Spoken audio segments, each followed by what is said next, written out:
If I could take off my skin and leave it at the door, and you couldn't see color anymore, would hearts be worth fighting for?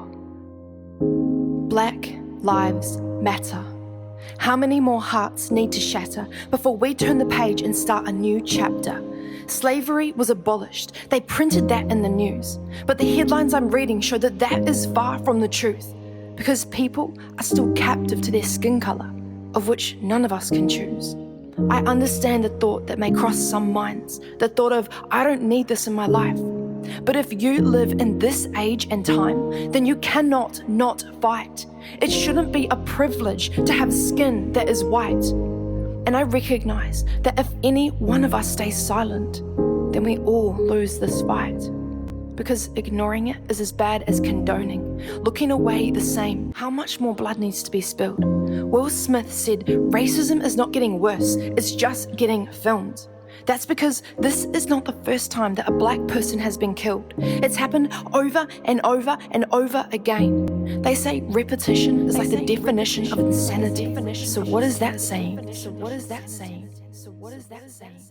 This world is broken and it needs to change. And choosing not to take part is a choice, but it will result in more broken hearts if we don't learn how to use our voice.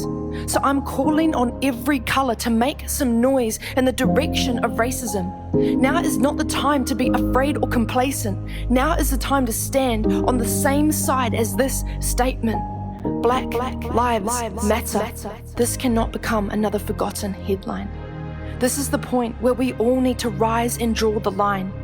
So what does change look like in your mind? I believe the answers are in the Word of God, and they have been there this whole time. If I could take off my skin and leave it at the door, and you couldn't see color anymore, would hearts be worth fighting for? Hey, look, I hope you catch a wave. Talk to him. Doesn't subside. This for the nappy heads in heaven.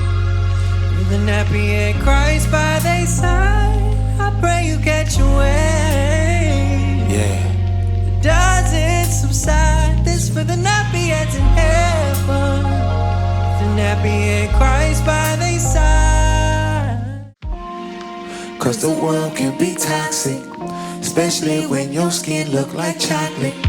At one point they sold us for profit, but we made it out of the gauntlet we chosen.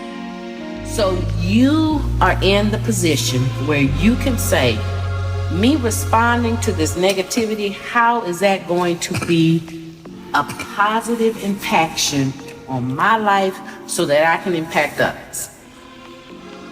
So whatever says to whatever says to whatever your Mimi says to whoever, your dad, whatever, you have to be okay. You have to be able to and let that go.